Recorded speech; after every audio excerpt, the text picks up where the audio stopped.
స్వామి మీరు బాగా రౌడీగాడయ్యా మీరు అసలు ఆ? అరే ఒక్క నిమిషం మాట్లాడినరా ఓకే అంతే అంటారా? నేను చిన్నప్పుడు మెడ్రాస్ నుంచి హైదరాబాద్కి వచ్చినప్పుడు ఇక్కడ సినిమా ఇండస్ట్రీ లేదు, స్టూడియోలు లేవు, ఏమి లేవు, రాళ్ళు రప్పల మధ్యన వచ్చాం మేము యాక్చువల్లీ. ఏంట్రా మత్తులో మాట్లాడలేదురా, మామూలుగా మాట్లాడుతున్నాను రా రే. నాకు తెలిసి ఇండియాలో ఎవరన్నా ఒక పీరియడ్ కథ రాయాలి అని అనుకుంటే కూడా మొట్టమొదటి వ్యక్తి అదిగో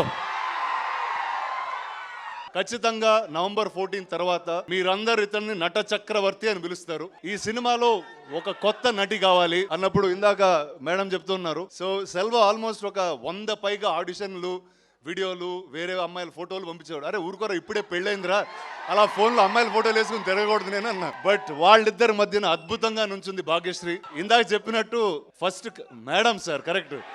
సో ఆ మేడంని ఫస్ట్ పట్టింది మేమే, కానీ